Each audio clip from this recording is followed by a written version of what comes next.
প্ৰধান হৰমিত সিং ডাঙৰীয়া, ভাৰত চৰকাৰৰ গৃহ সচিব গোবিন্দ মোহন ডাঙৰীয়া, ইণ্টেলিজেন্স ব্যুৰোৰ ডাইৰেক্টৰ অসমৰ সুসন্তান তপন কুমাৰ ডেকা ডাঙৰীয়া, অতিৰিক্ত মুখ্য সচিব অজয় তিৱাৰী ডাঙৰীয়া, সন্মানীয় ৰাইজ, আই মাতৃ আৰু যুৱক যুৱতী বন্ধু বান্ধৱীসকল, আজিৰ দিনটো অসম আৰক্ষী আৰু অসমৰ ইতিহাসৰ বাবে এটা সোণালী দিন। ইয়াৰ আগলৈকে লাচিত বৰফুকনৰ নামত অসমত কোনো ডাঙৰ অনুষ্ঠান কেতিয়াও গঢ় লৈ উঠা নাছিল।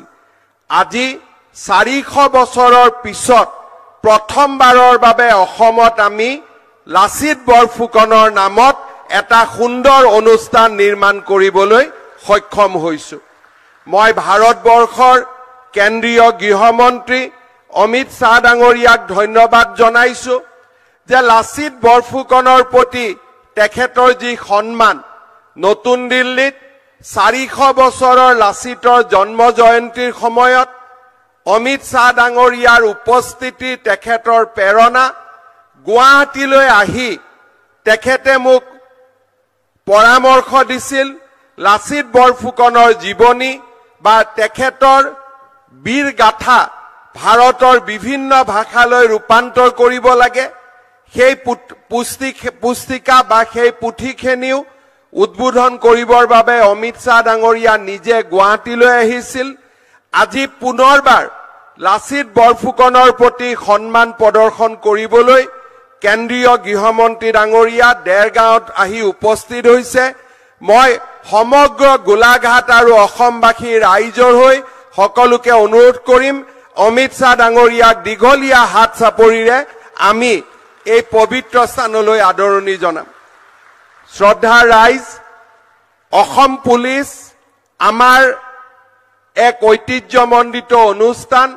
দেৰগাঁৱৰ অসম পুলিচ একাডেমীয়ে 21,000 অসম পুলিচৰ জোৱানক এটা প্ৰকৃত শক্তিশালী আৰক্ষী দললৈ ৰূপান্তৰ কৰাত সহায় কৰিছিল। এই দেৰগাঁৱৰ পুলিচ একাডেমীক আমি লাচিত বৰফুকনৰ নামত সমৰ্পণ কৰি আজি 167 কোটি টকা ব্যয়েৰে এই একাডেমীৰ ভৱন, পুলিচ মিউজিয়াম আমি নিৰ্মাণ কৰি উলিয়াইছো।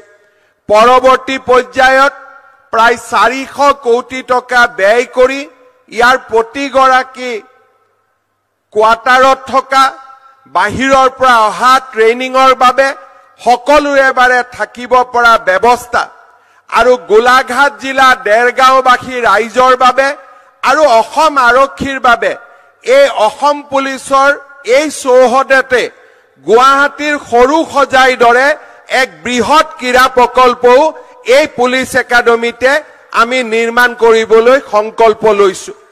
ইয়াতে যেতিয়া আমাৰ ষ্টেডিয়াম হ'ব, সুইমিং পুল হ'ব, ঘোঁৰা দৌৰৰ আমাৰ ইকোডিষ্ট্ৰিয়ান গেমছৰ ইয়াত ফেচিলিটিজ থাকিব। অকল অসম পুলিচে নহয়, গোলাঘাট জিলাৰ ৰাইজেও ইয়াৰ পৰা উপকৃত হ'ব। অসম পুলিচৰ একাডেমীৰ সমান্তৰালভাৱে দেৰগাঁৱত যিয়ে নেকি আমাৰ স্থানীয় ৰাইজকো সহায় কৰিব, এই একাডেমীৰ ভিতৰতে এখন CBSEৰ স্কুল, এখন নাৰ্ছিং একাডেমী আৰু আমি এটা স্কিল ট্ৰেইনিং চেণ্টাৰ বনাব খুজিছো, য'ত নেকি অসম আৰক্ষীৰ লগতে স্থানীয় যুৱক যুৱতীয়েও ইয়াত উপকৃত হ'ব পাৰে। আৰু যদি ভগৱানে আমাক সাহস দিয়ে, নৰেন্দ্ৰ মোদী ডাঙৰীয়াৰ আশীৰ্বাদত, অমিত শাহ ডাঙৰীয়াৰ আশীৰ্বাদত কেতিয়াবলৈ দেৰগাঁৱত এখন পুলিচ মেডিকেল কলেজো নিৰ্মাণ কৰাৰ বাবে আমি সংকল্প ৰাখিছো, যাতে ইয়াৰ পৰা স্থানীয় ৰাইজো উপকৃত হ'ব পাৰে। শ্ৰদ্ধাৰ ৰাইজ, যোৱা 3টা বছৰ 4টা বছৰত আমাৰ নিৰন্তৰ প্ৰচেষ্টাত আজি অসমে আইন শৃংখলাৰ দিশত এটা নতুন দিনলৈ গতি কৰিছে। আইন শৃংখলাৰ পৰিস্থিতিৰ উন্নতি আৰু আন্দোলন বিবৰ্জিত পৰিৱেশত আজি আমাৰ জীৱনলৈ পৰিৱৰ্তন আহিছে। শেহতীয়াকৈ এডভান্টেজ আসাম সামিটত অসমে আকৰ্ষণ কৰিব পৰা 5,23,000 কোটি টকাৰ বিনিয়োগে আমাৰ অসমক এক অনিৰুদ্ধ যাত্ৰালৈ আগুৱাই লৈ গৈছে। আজি যোৱা 3টা বছৰ আমাৰ ৰাজ্যত সন্ত্ৰাস নাই, আন্দোলন নাই আৰু এক আন্দোলন বিবৰ্জিত পৰিৱেশত আজি আমি নতুন দিনৰ সপোন দেখিবলৈ সক্ষম হৈছো।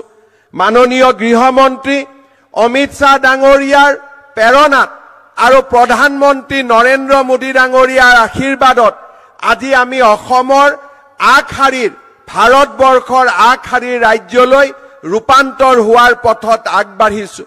আজি দৌল, ফাকুৱা আৰু হোলীৰ এই পবিত্ৰ দিনটোত আমি আকৌ এবাৰ সংকল্পবদ্ধ হম যে এক আন্দোলন বিবৰ্জিত পৰিৱেশত আৰু সন্ত্ৰাসমুক্ত পৰিৱেশত আমি এনেকৈ আমাৰ জননী জন্মভূমি অসমখনক আমি আগুৱাই লৈ গৈ থাকিম।